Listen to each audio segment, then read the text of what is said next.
guys, welcome back. So for today's video I will be sharing with you my experience of keratin and smoothing. मैंने दोनों चीज़ें कराई हुई हैं. बहुत सारे लोग पूछते हैं कि keratin में क्या होता है, which is better, क्या करवाना चाहिए and all of that. And I'm not a professional, लेकिन मैंने ये दोनों चीज़ें कराई हुई हैं तो मैं अपना एक्सपीरियंस शेयर कर सकती हूँ. And I have a little bit of idea कि कौन से हेयर टाइप को क्या कराना चाहिए.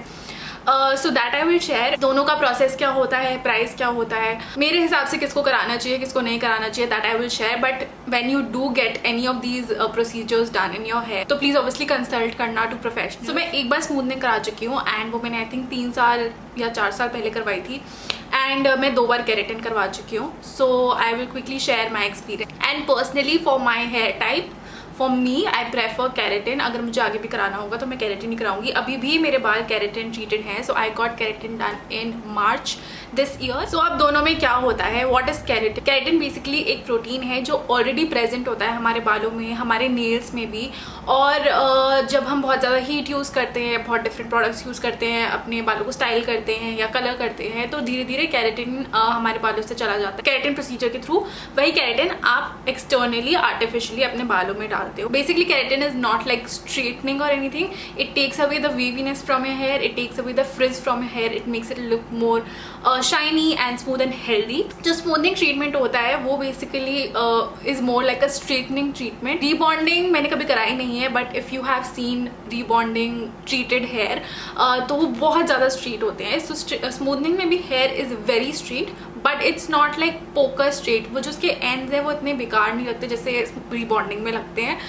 There are lot of people जिनके बाल बहुत ज़्यादा थिक होते हैं और बहुत ज़्यादा कर्ली होते हैं, तो वो रीबॉन्डिंग करवाते हैं. एंड रीबॉन्डिंग के बाद वो स्मूथनिंग भी कराते हैं, just so that the end end the hair does not look like poker straight and it doesn't look weird. So smoothening is basically chemically straightening your hair. Now keratin lasts you about 6 to 8 months and smoothening lasts you, वैसे कहते हैं कि smoothening 1 साल तक चलती है, but personally और जो भी मेरे आसपास जिसने भी कराया है, स्मूथनिंग आराम से 1-1.5 साल तक चल जाती है. Keratin is not as intense as smoothening. Smoothening is more intense on your hair. And time wise keratin कराने में for my hair length it takes about an hour and a half or 2 maximum. For smoothing it took about 3.5 hours. So it's a very time taking process. Now मैं quickly दोनों का procedure समझा देती हूँ. सो keratin में क्या होता है, केराटिन में वो पहले आपका हेयर वॉश करते हैं, कंडीशन करते हैं, एंड देन वो उसको ड्राई करके आपके बालों में एक क्रीम लगाते हैं. वो क्रीम को वो बहुत पतले पतले लाइक इतने पतले पतले स्ट्रैंड्स लेते हैं एंड उस पर क्रीम लगाते हैं एक करके. एंड देन उसको रहने देते हैं आपके बालों पे फॉर अबाउट 30 minutes. 30 minutes के बाद वो उसको आपके बालों को ब्लो ड्राई करते हैं पहले, एंड देन उसको पतले पतले स्ट्रैंड्स लेके स्ट्रेटन आउट करते हैं. And they do this. And उसके बाद जब वो एक बार ब्लो ड्राई और स्ट्रेटन कर देते हैं, उसके बाद you have to leave your hair as it is. आपको बाल बांधने नहीं है, कान के पीछे नहीं करने, टाई नहीं करने, पिन नहीं लगानी, कुछ भी नहीं करना जिसकी वजह से आपके बालों में डेंट आ जाए. सो वो प्रोडक्ट आपके बालों में छोड़ देते हैं स्ट्रेटन और ब्लो ड्राई करके. Your hair does not feel sticky और एनीथिंग, क्योंकि वो इतनी हीट की वजह से वो प्रोडक्ट एब्जॉर्ब हो जाता है आपके हेयर में. And basically idea of using heat is that only कि वो उस हीट के थ्रू उस प्रोडक्ट को पेनिट्रेट करते हैं आपके बालों के अंदर. 2 दिन के बाद आप वापस जाते हो, then again they blow dry and straighten your hair and then they wash your hair and then you good to go. आप उसके बाद अपने बाल बांध सकते हो या टाई कर या कान के पीछे कर सकते हो, सब कुछ कर सकते हो. That is a procedure for keratin. Coming to smoothening. Smoothening के ट्रीटमेंट में again they wash your hair, condition it, and उसके बाद उसे ब्लो ड्राई कर देते हैं. ब्लो ड्राई करने के बाद again they use a cream. Again उसको पतले पतले स्टैंड्स लेके अच्छे से लगा देते हैं बालों में एंड स्ट्रेट ही आपके बालों को वो छोड़ देते हैं for about 30 to 40 minutes. 30-40 minutes के बाद जब सारा प्रोडक्ट एब्जॉर्ब हो जाता है आपके बालों में, अगेन दे टेक दो स्टैंड्स, एक पतला स्टैंड लेके they just straighten it with the straightener. फिर स्ट्रेटन करने के बाद दे वॉश योर हेयर. आपके बाल फिर वॉश करने के बाद again they blow dry your hair straight and उसके बाद वो आपके बालों में एक और क्रीम लगाते हैं. वो क्रीम लगाने के बाद again they leave it on for about 20 to 25 minutes and then again वो क्रीम लगाने के बाद 20 minutes छोड़ने के बाद फिर से वो आपके बालों को ब्लो ड्राई करते हैं एंड देन स्ट्रेटन करते हैं. So this process involves a lot more heat as compare to the keratin treatment. And then उसके बाद again for 2 days you have to be very strict when it comes to smoothening. अगर थोड़े से भी आपके बाल टेढ़े मेढ़े हो गए ना तो वो डेंट की तरह दिखेंगे आपके बालों में. So you have to be very careful those 2 days.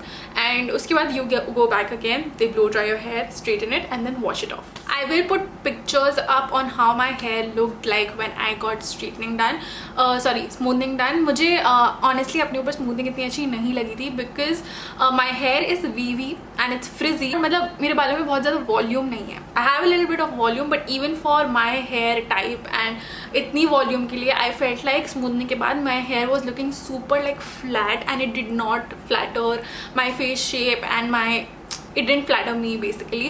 तो मुझे स्मूथनिंग इतनी अच्छी नहीं लगी थी अपने ऊपर. When it comes to keratin, keratin is more natural. Keratin के बाद आपके बाल ऐसा नहीं है कि straight हो जाएंगे. So as you can see, it's not like my hair is completely straight. You can still see a little bit of waves here and there, and I'm completely fine with it. मुझे straightened hair बहुत ज़्यादा पसंद भी नहीं है.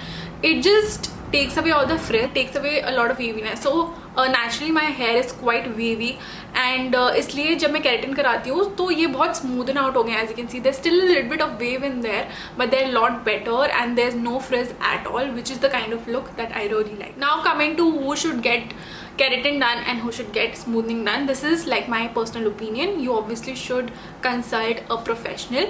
Keratin मुझे लगता है उन लोगों को कराना चाहिए जिनके wavy hair हैं, जिनकी hair thickness बहुत ज़्यादा नहीं है या volume बहुत ज़्यादा नहीं है, जिनका issue is just like wavy frizzy hair. अगर आपका ये issue है, keratin will solve your problem. If you're someone who has like really curly hair, अगर आपके बाल curly हैं, like proper curly हैं और frizzy हैं, then I would say go for smoothing. But if your hair does not have a lot of volume, smoothing will make your hair look quite flat.